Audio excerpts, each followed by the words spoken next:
Law academy principal Lakshmi നായർക്കെതിരെ നടപടിയെടുക്കണമെന്ന് സിൻഡിക്കേറ്റിന് മുന്നിൽ സർവകലാശാല ഉപസമിതി ശുപാർശ.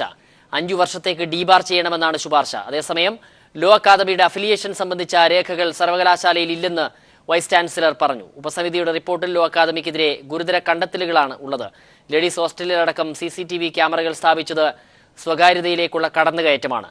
അസുഖം ബാധിച്ച കുട്ടികളെ പുറത്താക്കുമെന്ന് ഭീഷണിപ്പെടുത്തിയെന്നും ഉപസമിതി റിപ്പോർട്ടിൽ പറയുന്നു. എസ് ഷീജ വിവരങ്ങളുമായി ചേരുന്നുണ്ട്. ഷീജ, പുതിയ വിവരങ്ങൾ പറയും. സുരരാജ്, ഏതായാലും ലോ അക്കാദമിയുടെ പ്രിൻസിപ്പലായിട്ടുള്ള ലക്ഷ്മി നായർക്കെതിരെ വലിയ ആരോപണങ്ങളും അതോടൊപ്പം തന്നെ വലിയ നിയമലംഘനങ്ങളും തന്നെയാണ് ഉപസമിതിയുടെ റിപ്പോർട്ടിൽ ഉള്ളത്. റിപ്പോർട്ടിന്മേലുള്ള ചർച്ചയാണ് ഇപ്പോൾ സിൻഡിക്കേറ്റ് യോഗത്തിൽ പുരോഗമിക്കുന്നത്. പ്രധാനമായും ലക്ഷ്മി നായരെ ഈ സ്ഥാനത്ത് നിന്നും മാറ്റണം എന്നുള്ളതാണ് കോൺഗ്രസിന്റെ അംഗങ്ങൾ ആവശ്യപ്പെട്ടിട്ടുള്ളത്. ഒപ്പം തന്നെ ഉപസമിതിയുടെ കൺവീനർ ആവശ്യപ്പെട്ടിട്ടുള്ളത് ലക്ഷ്മി നായരെ പരീക്ഷാ ചുമതലകളിൽ നിന്നും 5 വർഷത്തേക്ക് ഡീബാർ ചെയ്യണം എന്നൊരാവശ്യമാണ് അദ്ദേഹം മുന്നോട്ട് വെച്ചത്. ഒപ്പം തന്നെ ഹാജർ നില കുറഞ്ഞിട്ടുള്ള വിദ്യാർത്ഥികളുടെ ഹാജർ നില കുറഞ്ഞ് പരീക്ഷയ്ക്ക് ഇരുന്നിട്ടുള്ള കുട്ടികളുടെ മാർക്കുകൾ സംബന്ധിച്ചുള്ള കാര്യങ്ങൾ എല്ലാം തന്നെ താൽക്കാലികമായി നിർത്തിവെക്കണം എന്നും അവർ ആവശ്യപ്പെടുന്നുണ്ട്. വലിയ കണ്ടെത്തലുകളാണ് ഉപസമിതിയുടെ റിപ്പോർട്ടിലുള്ളത്. എന്നാൽ സർവകലാശാലയുടെ പക്കൽ ലോ അക്കാദമിയുടെ അഫിലിയേഷനുമായി ബന്ധപ്പെട്ടുള്ള രേഖകൾ ഒന്നും തന്നെ ഇല്ല എന്ന് സിൻഡിക്കേറ്റ് യോഗത്തിലെ ചർച്ചയ്ക്കിടയിൽ വൈസ് ചാൻസലർ വ്യക്തമാക്കുകയുണ്ടായി. ഇത് കോടതിയിൽ ചോദ്യം ചെയ്യപ്പെട്ടേക്കാം, ഇത് ഉപസമിതിയുടെ റിപ്പോർട്ട് ചിലപ്പോൾ കോടതിയിൽ ചോദ്യം ചെയ്യപ്പെട്ടേക്കാം എന്നൊരു സംശയവും അദ്ദേഹം മുന്നോട്ട് വെച്ചിട്ടുണ്ട്. ഏതായാലും ഇത്തരത്തിൽ വലിയ ക്രമക്കേടുകൾ കണ്ടെത്തിയിട്ടുള്ള ഒരു സാഹചര്യത്തിൽ ഏത് രീതിയിൽ ഒരു നടപടിയാകും ലോ അക്കാദമിക്കും പ്രിൻസിപ്പലിനുമെതിരെ ഉണ്ടാവുക എന്നുള്ളത് തന്നെയാണ് സിൻഡിക്കേറ്റ് യോഗം ചർച്ച ചെയ്യുന്നത്. ഇതിന്റെ വിവിധ തലങ്ങൾ പരിശോധിച്ച ശേഷം മാത്രമേ ഇതിലൊരു അന്തിമ തീരുമാനത്തിലേക്ക് സിൻഡിക്കേറ്റിന് എത്തിച്ചേരാൻ സാധിക്കൂ. കാരണം ഉപസമിതി വിദ്യാർത്ഥികളിൽ നിന്നും നേരിട്ട് തെളിവ് ശേഖരിച്ചതിന്റെ അടിസ്ഥാനത്തിലാണ്, പ്രത്യേകിച്ചും ഇന്റേണൽ മാർക്കിന്റെ കാര്യത്തിൽ അതോടൊപ്പം തന്നെ ഹാജർ നിലയുമായി ബന്ധപ്പെട്ടുള്ള കാര്യത്തിൽ എല്ലാം വലിയ വിവേചനം തന്നെയാണ് വിദ്യാർത്ഥികളോട് പ്രിൻസിപ്പൽ കാണിച്ചിട്ടുള്ളത് എന്നുള്ളത് ഉപസമിതിയുടെ റിപ്പോർട്ടിൽ നിന്ന് തന്നെ വ്യക്തമാണ്. ആ രീതിയിലുള്ള ശക്തമായ തെളിവുകൾ തന്നെയാണ് വിദ്യാർത്ഥികൾ നൽകിയിട്ടുള്ളത്. അതിന്റെ അടിസ്ഥാനത്തിൽ തന്നെയാണ് ഉപസമിതി റിപ്പോർട്ട് തയ്യാറാക്കിയിട്ടുള്ളത്. ഈ റിപ്പോർട്ട് ഐകകണ്ഠ്യേന തന്നെ സിൻഡിക്കേറ്റ് യോഗം അംഗീകരിക്കുകയും ചെയ്തിട്ടുണ്ട്. ഏതായാലും ഇതിന്മേലുള്ള ചർച്ച ഇപ്പോഴും പുരോഗമിക്കുകയാണ്.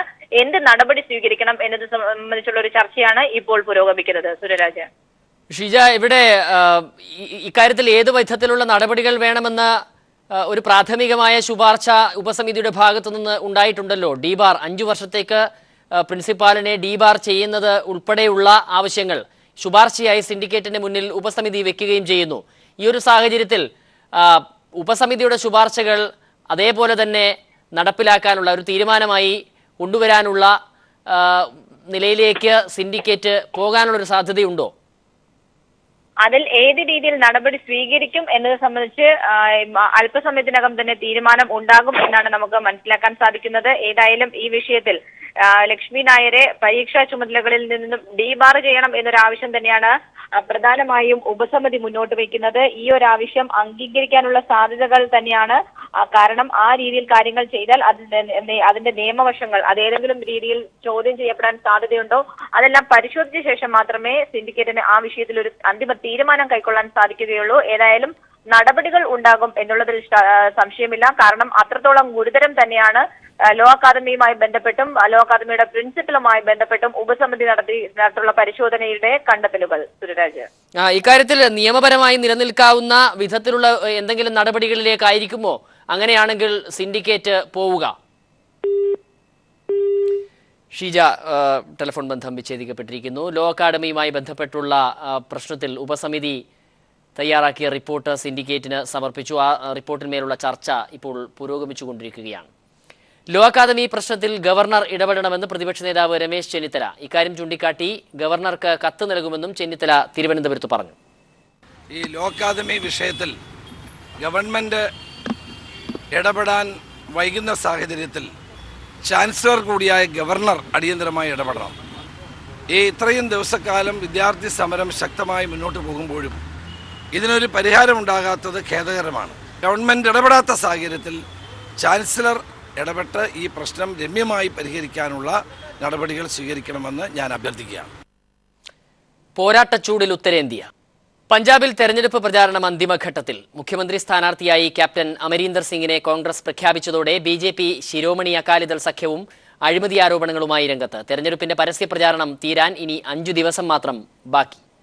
അകാലിദളിന്റെ ശക്തി കേന്ദ്രവും സംസ്ഥാന ക്യാബിനറ്റ് മന്ത്രിയുമായ ബിക്രം സിംഗിന്റെ നിയമസഭാ മണ്ഡലത്തിൽ വെച്ചാണ് രാഹുൽ ഗാന്ധി കോൺഗ്രസിന്റെ മുഖ്യമന്ത്രി സ്ഥാനാർത്ഥിയെ ഇന്നലെ പ്രഖ്യാപിച്ചത്. അകാലിദൾ BJP സഖ്യം കോൺഗ്രസ് മുഖ്യമന്ത്രി സ്ഥാനാർത്ഥി എവിടെയെന്ന ചോദ്യം ഉയർത്തുന്നതിനിടയിലാണ് പ്രഖ്യാപനം എന്നതും ശ്രദ്ധേയം. മുതിർന്ന നേതാവ് അമരീന്ദർ സിംഗ് മുഖ്യമന്ത്രി സ്ഥാനാർത്ഥിയായി പ്രഖ്യാപിക്കപ്പെട്ടതോടെ BJPയിൽ നിന്നും കോൺഗ്രസിലെത്തിയ ക്രിക്കറ്റ് താരം സിദ്ധുവിന്റെ ക്യാമ്പ് മൗനത്തിലായെന്ന് ആക്ഷേപമുണ്ട്. അകാലിദൾ BJP സഖ്യമാകട്ടെ അമരീന്ദർ സിംഗ് മുഖ്യമന്ത്രിയായിരുന്ന കാലത്തെ അഴിമതി ആരോപണങ്ങൾ ഉയർത്തിക്കൊണ്ടുവരാനാണ് ഇന്നു മുതൽ ശ്രമിക്കുന്നത്. ഇപ്പോഴത്തെ മുഖ്യമന്ത്രി പ്രകാശ് സിംഗ് ബാദലിനേക്കാൾ പ്രധാനമന്ത്രി നരേന്ദ്രമോദി ഉയർത്തിക്കാട്ടി പ്രചാരണം നടത്തിയിരുന്ന BJP ആ തന്ത്രങ്ങളിലും മാറ്റം വരുത്തുന്നുണ്ട്. 4-ാം തീയതിയാണ് സംസ്ഥാനത്തെ വോട്ടെടുപ്പ്. 2-ാം തീയതി പരസ്യപ്രചാരണം അവസാനിക്കും. അതിനു മുമ്പുള്ള കടുത്ത പോരാട്ടത്തിലേക്ക് പഞ്ചാബ് ഇന്നു മുതൽ കടക്കുകയാണ്. News bureau, Delhi. ഗോവയിൽ വോട്ടെടുപ്പിന് ദിവസങ്ങൾ മാത്രം ബാക്കി നിൽക്കെ RSSന്റെയും പ്രധാന സഖ്യകക്ഷിയായ MGPയുടെയും പിന്തുണയില്ലാതെ വെട്ടിലായിരിക്കുകയാണ് BJP. ഹിന്ദു വോട്ടുകൾ ഭിന്നിക്കുമെന്നും RSSനെ അനുനയിപ്പിക്കണമെന്നും ആവശ്യപ്പെട്ട് സംസ്ഥാന നേതൃത്വം BJP കേന്ദ്ര നേതൃത്വത്തെ സമീപിച്ചു.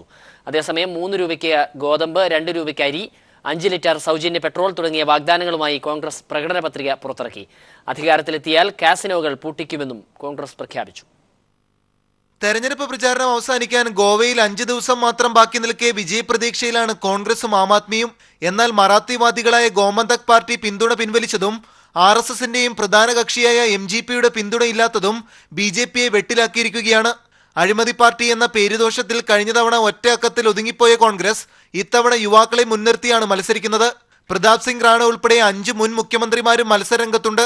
അധികാരത്തിലെത്തിയാൽ 2 രൂപയ്ക്ക് ഗോതമ്പ്, 3 രൂപയ്ക്ക് അരി, 7 രൂപയ്ക്ക് പഞ്ചസാര, കോളേജുകളിൽ ഫ്രീ വൈഫൈ, 5 ലിറ്റർ സൗജന്യ പെട്രോൾ തുടങ്ങി നിരവധി വാഗ്ദാനങ്ങളുമായാണ് കോൺഗ്രസ് പ്രചാരണം പുരോഗമിക്കുന്നത്. എന്നാൽ ആം ആദ്മിയുടെ സാന്നിധ്യം കോൺഗ്രസിനെ ക്ഷീണിപ്പിച്ചു എന്ന് വ്യക്തമാണ്. സിവിൽ സർവീസിൽ നിന്ന് രാജിവെച്ചെത്തിയ എൽവിസ് ഗോമസിനെ മുൻനിർത്തിയാണ് ആം ആദ്മിയുടെ പോരാട്ടം.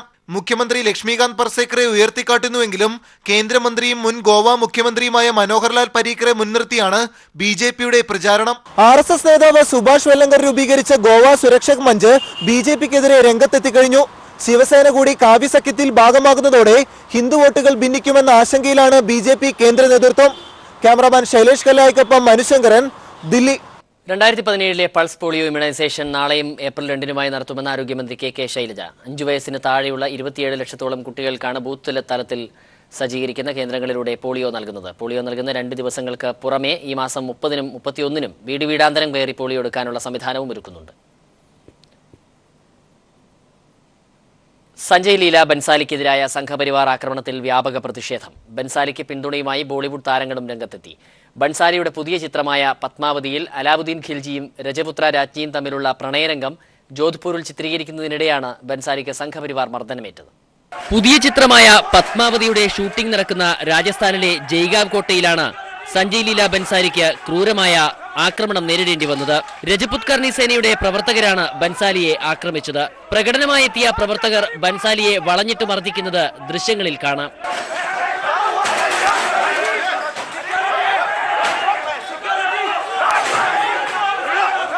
മർദ്ദിച്ച് അവശനാക്കിയ ശേഷം അദ്ദേഹത്തിന്റെ തലമുടി അക്രമികൾ പിഴുതെടുത്തു. ബൻസാലി പത്മാവതി എന്ന ചിത്രത്തിൽ രജപുത് രാജ്ഞിയെ മോശമായി ചിത്രീകരിക്കുന്നുവെന്ന് ആരോപിച്ചായിരുന്നു ആക്രമണം. ചിത്രത്തിൽ രാജ്ഞി പത്മിനിയും ഭരണാധികാരിയായിരുന്ന അലാവുദ്ദീൻ ഖിൽജിയും തമ്മിലുള്ള പ്രണയരംഗങ്ങൾ ഉണ്ടെന്നാണ് ആക്ഷേപം. ചിത്രത്തിൽ ഇത്തരം രംഗങ്ങൾ നീക്കണമെന്നും അക്രമികൾ ഭീഷണി മുഴക്കി. സഞ്ജയ് ലീല ബൻസാലിയെ ആക്രമിച്ച സംഭവത്തിൽ സിനിമാ ലോകത്തു നിന്നും വ്യാപക പ്രതിഷേധം ഉയർന്നുവന്നു.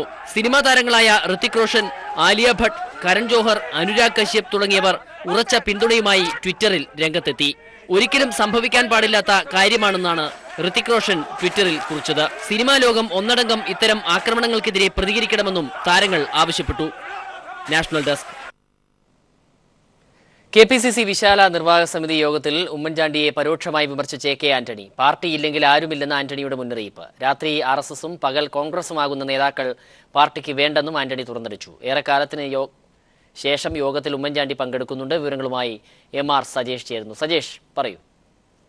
സുരാജ് ഉമ്മൻചാണ്ടിയുടെ സാന്നിധ്യത്തിലായിരുന്നു ആന്റണിയുടെ വിമർശനം. പാർട്ടി ഇല്ലെങ്കിൽ ആരും ഉണ്ടാകില്ലെന്ന് നേതാക്കൾ ആലോചിക്കണം. പാർട്ടി വിട്ടുപോയാൽ നേതാക്കൾ പിന്നീട് നേതാക്കളായി നിലനിൽക്കില്ല. തനിക്ക് ഈ പാർട്ടി വിട്ട് മറ്റൊരിടത്തും പോകാനില്ല. അതുകൊണ്ടാണ് ഇത് തുറന്നു പറയുന്നതെന്ന് AK ആന്റണി KPC എക്സിക്യൂട്ടീവ് യോഗത്തിൽ പറഞ്ഞു. അതോടൊപ്പം തന്നെ പകൽ കോൺഗ്രസും രാത്രി RSSകാരും എന്ന് ആരോപിക്കുന്ന തരത്തിലുള്ള നേതാക്കൾ പാർട്ടിക്കിനി വേണ്ട. ഉറച്ച മതേതരമുഖമുള്ള നേതാക്കളെയാണ് പാർട്ടിക്ക് ആവശ്യമെന്നും AK ആന്റണി ഇന്നത്തെ യോഗത്തിൽ വിമർശിച്ചു. മുതിർന്ന നേതാവായിട്ടുള്ള M ജേക്കബ് കടുത്ത വിമർശനമാണ് ഹൈക്കമാൻഡിനെതിരെ ഉന്നയിച്ചത്. ഹൈക്കമാൻഡ് അനാഥമാണ്. നേരത്തെ സോണിയാഗാന്ധി അവിടെ ഉണ്ടായിരുന്നു. ഇപ്പോഴവിടെ ഒരാളുള്ളതായി വിവരമില്ല. നിയമസഭാ തെരഞ്ഞെടുപ്പ് നടക്കാൻ പോകുന്ന സംസ്ഥാനങ്ങളിൽ പോലും സാഹചര്യം അറിഞ്ഞല്ല രാഹുൽ ഗാന്ധി പ്രസംഗിക്കുന്നത്. കഴിഞ്ഞ ദിവസം പഞ്ചാബിൽ പോയി പഞ്ചാബുകാർ മുഴുവൻ ലഹരി കഴിക്കുന്നവരാണെന്ന തരത്തിൽ പ്രസംഗിച്ചു. പഞ്ചാബിൽ ഒരു ന്യൂനപക്ഷം മാത്രമാണ് ലഹരി ഉപയോഗിക്കുന്നവർ. പഞ്ചാബിൻ്റെ സാഹചര്യം തനിക്ക് നന്നായി അറിയാം. ഈ രീതിയിൽ പ്രസംഗിച്ചാൽ തെരഞ്ഞെടുപ്പിൽ കാര്യങ്ങൾ ഗുണം ചെയ്യില്ലെന്ന് M ജേക്കബ് തുറന്നടിച്ചു. ഇക്കാര്യം ഹൈക്കമാൻഡിനെ AK ആന്റണി അറിയിച്ചാലും തനിക്ക് വിരോധമില്ലെന്നും M ജേക്കബ് പറഞ്ഞു. ഉമ്മൻചാണ്ടി ഇന്നത്തെ യോഗത്തിൽ പങ്കെടുത്തു. കഴിഞ്ഞ കുറച്ചു കാലങ്ങളായി DCC പുനഃസംഘടനയ്ക്ക് ശേഷം പാർട്ടി യോഗങ്ങളിൽ ഉമ്മൻചാണ്ടി പങ്കെടുത്തിരുന്നില്ല. ഹൈക്കമാൻഡ് ഇക്കാര്യത്തിൽ അതൃപ്തി ഉമ്മൻചാണ്ടി അറിയിച്ചിരുന്നു. അതിനുശേഷമാണ് ഉമ്മൻചാണ്ടി ഇന്നത്തെ യോഗത്തിൽ പങ്കെടുത്തത്. സുരരാജ്. ശരി, MR സജേഷാണ് വിവരങ്ങൾ പങ്കുവച്ചത്. പഞ്ചാബിൽ തെരഞ്ഞെടുപ്പ് പ്രചാരണം അന്തിമ ഘട്ടത്തിലാണ്. ഉത്തരേന്ത്യ പോരാട്ട ചൂടിലേക്ക്.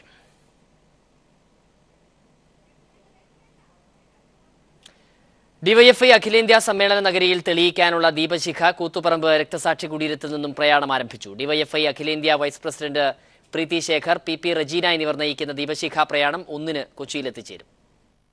ഫെബ്രുവരി 1 മുതൽ 5 വരെ കൊച്ചിയിൽ നടക്കുന്ന DYFI അഖിലേന്ത്യാ സമ്മേളന നഗരിയിൽ തെളിയിക്കാനുള്ള ദീപശിഖ കൂത്തുപറമ്പ് രക്തസാക്ഷികളുടെ മണ്ണിൽ നിന്നും CPIM സംസ്ഥാന കമ്മിറ്റി അംഗം MV ജയരാജൻ DYFI അഖിലേന്ത്യാ വൈസ് പ്രസിഡന്റ് പ്രീതി ശേഖറിന് കൈമാറി. എല്ലാ മേഖലയിലും സംഘപരിവാർ ഇരച്ചു കയറാൻ പരിശ്രമിക്കുന്നു. അതിനെ തടയാൻ കഴിയുന്നത് ഈ കേരളത്തിലാണ്. മതനിരപേക്ഷ പ്രസ്ഥാനത്തിന്റെ നേതൃത്വത്തിലാണ്. അവിടെയാണ് ഈ യൗവനത്തിന്റെ പ്രസക്തിയും പ്രാധാന്യവും. ജീവിച്ചിരിക്കുന്ന ജിജേഷിനേക്കാൾ അവർ ഭയപ്പെടുന്നത് മരിച്ച ജിജേഷിനെയാണ്.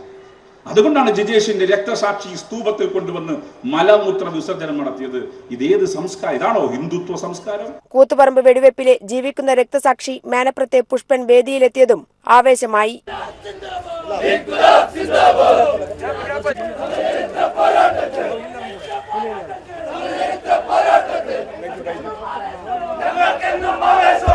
DYFI കൂത്തുപറമ്പ് ബ്ലോക്കിലെ അത്ലറ്റുകളുടെ അകമ്പടിയോടെ DYFI സംസ്ഥാന പ്രസിഡന്റ് AN ഷംസീർ, കേന്ദ്ര കമ്മിറ്റി അംഗം PP ദിവ്യ, നേതാക്കൾ PP റജീന, ബിജു കണ്ടക്കൈ എന്നിവരുടെ നേതൃത്വത്തിൽ കതിരൂരിലെത്തിയ ദീപശിഖയോടൊപ്പം പിണറായി ബ്ലോക്കിലെ അത്ലറ്റുകളും തലശ്ശേരിയിൽ നിന്നും മാഹി വരെ തലശ്ശേരി ബ്ലോക്കിലെ അത്ലറ്റുകളും ദീപശിഖ പ്രയാണത്തെ അനുഗമിച്ചു.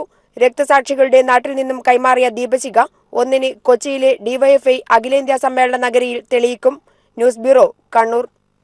കൊല്ലം കളക്ടറേറ്റ് സ്ഫോടന കേസിലെ പ്രതികളെ കൊല്ലം കോടതിയിൽ ഹാജരാക്കാൻ ഉത്തരവിട്ടു. കൊല്ലം ജില്ലാ കോടതിയാണ് പോലീസിന്റെ അപേക്ഷ പരിഗണിച്ച് പ്രൊഡക്ഷൻ വാറന്റ് പുറപ്പെടുവിച്ചത്. അടുത്ത മാസം 7 ഹാജരാകാൻ ബംഗളൂരു അഗ്രഹാര ജയിൽ സൂപ്രണ്ടിനാണ് നിർദ്ദേശം നൽകിയത്. മധുര കേന്ദ്രീകരിച്ച് പ്രവർത്തിച്ചുവന്ന ബേസ് മൂവ്മെന്റ് പ്രവർത്തകരായ അബ്ബാസ് അലി, ഷംസുദ്ദീൻ, ദാവൂദ് സുലൈമാൻ, മുഹമ്മദ് അയൂബ് അലി, സംസം കരീം രാജ എന്നിവരെയാണ് അടുത്ത മാസം 7 കൊല്ലം ജില്ലാ കോടതിയിൽ ഹാജരാക്കാൻ ഉത്തരവിട്ടത്. പോലീസിന്റെ അപേക്ഷ പരിഗണിച്ചാണ് പ്രൊഡക്ഷൻ വാറന്റ് പുറപ്പെടുവിച്ചത്. അടുത്ത മാസം 7 ഹാജരാക്കാൻ ബംഗളൂരു അഗ്രഹാര ജയിൽ സൂപ്രണ്ടിനാണ് കൊല്ലം ജില്ലാ കോടതിയുടെ നിർദ്ദേശം. അന്ന് തന്നെ കേരള പോലീസ് പ്രതികളെ കോടതിയുടെ അനുമതിയോടെ അറസ്റ്റ് രേഖപ്പെടുത്തി 15 ദിവസത്തേക്ക് പോലീസ് കസ്റ്റഡിയിൽ വിട്ടുകിട്ടാൻ അപേക്ഷയും സമർപ്പിക്കും. 2016 ജൂൺ 15 കൊല്ലം കളക്ടറേറ്റ് വളപ്പിൽ തൊഴിൽ വകുപ്പിന്റെ ഉപയോഗശൂന്യമായ ജീപ്പിലാണ് സംസം കരീം രാജ ടൈമർ ഘടിപ്പിച്ച സ്റ്റീൽ പാത്ര ബോംബ് സ്ഥാപിച്ച് സ്ഫോടനം നടത്തിയത്. സ്ഫോടനത്തിൽ ഒരാൾക്ക് പരിക്കേറ്റിരുന്നു.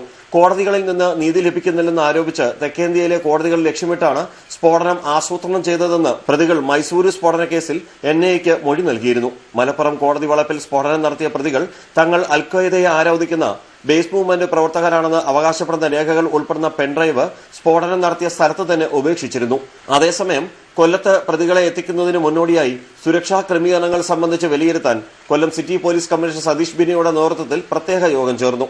ന്യൂസ് ബ്യൂറോ, കൊല്ലം. സ്ത്രീകളോടുള്ള സമൂഹത്തിന്റെ കാഴ്ചപ്പാടിലും സമീപനത്തിലും മാറ്റം വരുത്തുന്നതിന് യുവജനങ്ങൾ പൊരുതണമെന്ന് ജനാധിപത്യ മഹിളാ അസോസിയേഷൻ അഖിലേന്ത്യാ ജനറൽ സെക്രട്ടറി സുധാ സുന്ദരരാമൻ. DYFI അഖിലേന്ത്യാ സമ്മേളനത്തിന് മുന്നോടിയായി പെരുമ്പാവൂരിൽ സംഘടിപ്പിച്ച യുവതീ സംഗമവും സ്ത്രീ സമത്വവും പൊതുബോധവും എന്ന വിഷയത്തിൽ നടന്ന സെമിനാറും ഉദ്ഘാടനം ചെയ്യുകയായിരുന്നു സുധാ സുന്ദരരാമൻ. സംവിധായിക വിധു വിൻസെന്റ്, എഴുത്തുകാരി ദീപ നിശാന്ത്, ഒളിമ്പ്യൻ മേഴ്സിക്കുട്ടൻ തുടങ്ങിയവർ സംബന്ധിച്ചു. കൊച്ചി സെന്റ് തെരേസാസ് കോളേജിൽ പെൺകുട്ടികൾ സഹപാഠിയെ മർദ്ദിച്ച് കൈയൊടിച്ചു. 1ാം വർഷ BCA വിദ്യാർത്ഥിനിക്കാണ് മർദ്ദനമേറ്റത്. പെൺകുട്ടിയുടെ പരാതിയിൽ 3 വിദ്യാർത്ഥിനികൾക്കെതിരെയും കോളേജിന് പുറത്തുനിന്നുള്ള ആൺകുട്ടിക്കെതിരെയും പോലീസ് കേസെടുത്തു. പെൺകുട്ടികളെ പിന്നീട് അറസ്റ്റ് ചെയ്ത് ജാമ്യത്തിൽ വിട്ടു. കോളേജിൽ സഹപാഠികളായ Maria Shaji, Maria Leandra, Daisy James എന്നിവരാണ് പെൺകുട്ടിയെ തടഞ്ഞു നിർത്തി മർദ്ദിച്ചതായി പരാതിയിൽ പറയുന്നത്. വിദ്യാർത്ഥിനിയുടെ ഫോണിലേക്ക് മരിയ ഷാജിയുടെ സഹോദരൻ ആൽവിന്റെ സുഹൃത്ത് ജോസ് മാത്യു നിരന്തരം മോശം സന്ദേശങ്ങൾ അയച്ചിരുന്നു. ഇത് ചോദ്യം ചെയ്തതിനായിരുന്നു മർദ്ദനം. പെൺകുട്ടികളിൽ ഒരാൾ പരാതിക്കാരുടെ കൈ പിന്നിലേക്ക് പിടിച്ച് തിരിച്ചൊടിച്ചുവെന്നും മറ്റൊരാൾ കഴുത്തിൽ ഇടിക്കുകയും ചെയ്തുവെന്നും പരാതിയിൽ പറയുന്നുണ്ട്. 3 girls came and a girl called Daisy, another girl called Maria Leandra and Alvin's sister Maria Shaji. 3 of them, Daisy twisted my hand. Maria Shaji was blocking my way, and she had to hold, and there's something wrong with my abdomen. And the other lady was just blocking my way. These people did this. പെൺകുട്ടിയുടെ പരാതിയെ തുടർന്ന് 3 വിദ്യാർത്ഥിനികൾക്കെതിരെയും ഒരു ആൺകുട്ടിക്കെതിരെയും കേസെടുത്തു. പെൺകുട്ടികളെ police arrest ചെയ്ത് ജാമ്യത്തിൽ വിട്ടു. News bureau, Kochi. ജനനന്മ Mahatma Gandhi cultural forum and charitable trust സംഘടിപ്പിക്കുന്ന ജനനന്മ അക്ഷരജ്യോതി പുരസ്കാരം എഴുത്തുകാരൻ ഭാനുപ്രകാശിന് സമ്മാനിച്ചു. കോഴിക്കോട് നടന്ന ചടങ്ങിൽ ചലച്ചിത്രതാരം പത്മശ്രീ മധുവാണ് പുരസ്കാരം സമ്മാനിച്ചത്. 11,111 രൂപയും ശില്പവും പ്രശസ്തി പത്രവും അടങ്ങുന്നതാണ് പുരസ്കാരം. 2017 മിസ് സൗത്ത് ഇന്ത്യ കിരീടം തമിഴ്നാടിന്റെ പവിത്ര ബിക്ക്. കോഴിക്കോട് സ്വദേശി രേഷ്മ RK നമ്പ്യാരാണ് ഫസ്റ്റ് റണ്ണറപ്പ്. കർണാടകത്തിന്റെ വർണ്ണ സമ്പത്ത് സെക്കൻഡ് റണ്ണറപ്പായി. മുൻ മിസ് സൗത്ത് ഇന്ത്യ വിജയിയെ കിരീടമണിയിച്ചു. ദക്ഷിണേന്ത്യയിലെ 5 സംസ്ഥാനങ്ങളിൽ നിന്നായി 18 സുന്ദരിമാരാണ് മാറ്റുരച്ചത്. സിനിമാ താരങ്ങളും മോഡലുകളുമായ സഞ്ജയ് കുമാർ അസ്രാണി, വാണിശ്രീ ഭട്ട്, രാജീവ് പിള്ള, കൗശൽ മന്ദ, മാധ്യമപ്രവർത്തക ടോഷ്മ ബിജു എന്നിവരടങ്ങിയ ജഡ്ജിംഗ് പാനലാണ് വിജയികളെ തെരഞ്ഞെടുത്തത്.